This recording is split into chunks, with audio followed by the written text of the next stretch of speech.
हरे कृष्णा। राधे राधे। किशन दासी के चैनल में आप सभी प्यार प्यारे बिहारी जी भक्तों का स्वागत है। और आप सब कैसे हो? कान्हा जी की कृपा से आप सब ठीक होंगे। तो सभी मित्रों को षटतिला एकादशी की बहुत बहुत बधाई हो। तो आज मैं कथा सुनाई जा रही हूँ षटतिला एकादशी की। तो चलिए जी, वीडियो पसंद आए तो लाइक शेयर एंड कमेंट जरूर से करना और राधे राधे नाम हाजिरी जरूर से देना। तो कथा सुनने से पहले आप हाथ में तुलसी पत्ता, फूल या तिल ले सकते हो। और जब कथा सुन लोगे तो वही आप श्री हरि के चरणों में अर्पित कर सकते हो। और थोड़ा सा नाम श्रवण कर लेते हैं। श्रीमन नारायण नारायण नारायण भजमन नारायण नारायण नारायण लक्ष्मी नारायण नारायण नारायण गोविंद नारायण नारायण। बोलो श्री लक्ष्मी नारायण भगवान की जय, श्री हरि विष्णु भगवान की जय। माघ मास के कृष्ण पक्ष की एकादशी को भगवान विष्णु की पूजा की जाती है। इस दिन काले तिलों का दान करने का विशेष महत्व है। जल में तिल डालकर स्नान करना चाहिए। तिलों के साथ भोजन करने की इस दिन विशेष महत्ता है। यह व्रत करने से रोगों से मुक्ति मिलती है और सुखों में भी वृद्धि होती है। जो मनुष्य जितने तिल का दान करता है वह उतने ही वर्ष स्वर्ग में निवास करता है। युधिष्ठिर ने पूछा, जगन्नाथ, माघ मास के कृष्ण पक्ष में कौन सी एकादशी होती है, उसके लिए कैसी विधि है तथा उसका फल क्या है? महाप्रभु कृपा करके सब हमें बताइए। श्री भगवान बोले, राजश्रेष्ठ सुनो। माघ मास के कृष्ण पक्ष की जो एकादशी है वह षटतिला के नाम से विख्यात है, जो सब पापों के नाश करने वाली है। अब तुम षटतिला की पाप हारणी कथा सुनो, जिसे मुनि श्रेष्ठ पुलस्त्य ऋषि ने दालभ्य कैसे कही थी। एक समय दालभ्य ऋषि ने पुलस्त्य ऋषि से पूछा, हे ब्राह्मण, मनुष्य मृत्यु लोक में ब्रह्म हत्या आदि महान पाप, दूसरे के धन की चोरी, दूसरे की उन्नति देखकर ईर्ष्या आदि करते हैं, परंतु फिर भी वे नरक नहीं जाते हैं। इसका क्या कारण है? इस पर पुलस्त्य ऋषि बोले कि हे महाभाग, आपने मुझसे अत्यंत गंभीर प्रश्न पूछा है, इसलिए मैं आपको यह गुप्त तत्व अवश्य ही बताता हूँ। माघ माह के आने पर मनुष्य को स्नान आदि से शुद्ध रहना चाहिए और इंद्रियों को वश में करके तथा काम, क्रोध, लोभ, मोह, ईर्ष्या, अभिमान आदि का त्याग कर भगवान का स्मरण करना चाहिए। हाथ पैर धोकर पुष्य नक्षत्र में गोबर, कपास, तिल मिलाकर कंडे बनाने चाहिए। वह इन कंडों से 1008 बार हवन करें और यदि इस दिन मूल नक्षत्र और द्वादशी हो तो नियम से रहें। स्नान आदि नित्य क्रिया से शुद्ध होकर भगवान की पूजा कीर्तन करने चाहिए। एकादशी के दिन व्रत और रात्रि को जागरण करना तथा हवन करना चाहिए। दूसरे दिन धूप दीप नैवेद्य से भगवान की पूजा करके खिचड़ी का भोग लगाना चाहिए। इस दिन कृष्ण भगवान का पूजन करना आवश्यक है। पेठा, नारियल, सीताफल या सुपारी सहित अर्घ देना चाहिए।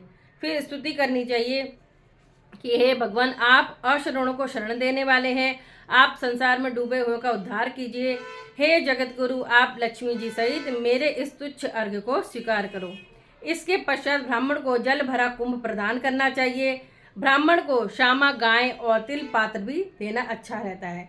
तिल स्नान और भोजन में श्रेष्ठ है, अतः मनुष्य को तिल का दान भी करना चाहिए। इस प्रकार जो मनुष्य जितने तिल का दान करता है वह उतने ही स्वर्ग में निवास करता है। और तिल का स्नान, तिल का उपटन, तिल का हवन, तिलोदक यानी तिल का तिलक, तिल का भोजन, तिल का दान, यह षटतिला एकादशी कहलाती है। इससे अनेक प्रकार के पाप नष्ट हो जाते हैं। नारद ऋषि बोले, हे भगवान, आपको नमस्कार है। इस षटतिला एकादशी का क्या पुण्य है और क्या कथा है सो कहिए। श्री कृष्ण भगवान बोले, हे नारद, मैं तुमसे आंखों देखी सत्य घटना कहता हूँ, ध्यानपूर्वक सुनो। प्राचीन काल में मृत्युलोक में एक ब्राह्मणी थी। वह सदैव व्रत किया करती थी।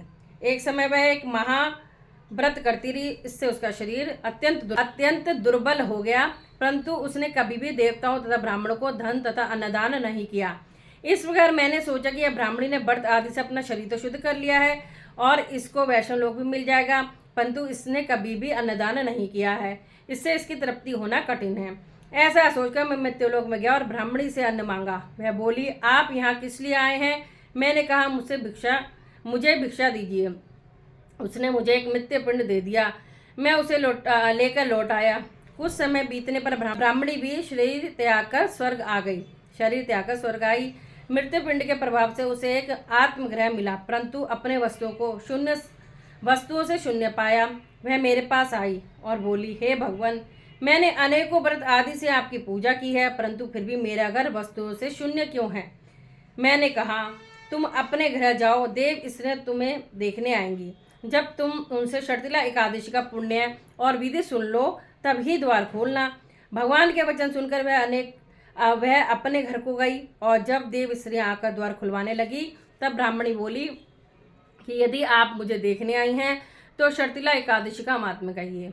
उनमें से एक देव स्त्री बोली, सुनो, मैं कहती हूँ। जब उसने शर्तिला एकादशी का महात्म्य सुना, तब उसने द्वार खोल दिया। देव स्त्रियों ने उसको सब स्त्रियों से अलग पाया। ब्राह्मणी ने देव स्त्रियों के कहे अनुसार शर्तिला का व्रत किया, और उसके प्रभाव से उसका घर धन धान्य से भरपूर हो गया। अतः मनुष्य को शर्तिला एकादशी का व्रत करना चाहिए। इससे मनुष्य को जन्म जन्म में आरोग्यता प्राप्त होती है और दरिद्रता नष्ट हो जाती है। इस व्रत से मनुष्य के समस्त पाप नष्ट हो जाते हैं। बोलो श्री हरि विष्णु भगवान की जय, लक्ष्मीनारायण भगवान की जय। बोलो राधे राधे। तो देखा कितना सुंदर एकादशी का महात्म्य है। हर एकादशी का महात्म्य अलग होता है, चाहे कृष्ण पक्ष की हो चाहे शुक्ल पक्ष की हो। आपको दोनों एकादशी की कथा सुननी चाहिए। दोनों एकादशी का अगर आप व्रत करें, दोनों का रखना चाहिए। चलिए जी, सभी एकादशियों के नाम ले लेते हैं।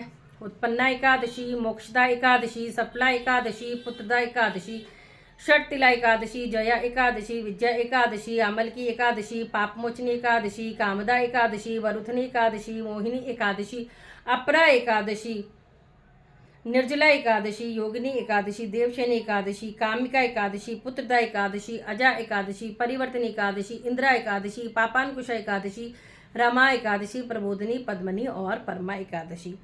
अब जो है शर्तिला है, इसके जो अगली एकादशी आएगी वो आएगी जया एकादशी, माघ मास की। ठीक है जी, तो चलिए जी, देखती हूँ। राधे राधे। अच्छी लगे तो शेयर भी करना।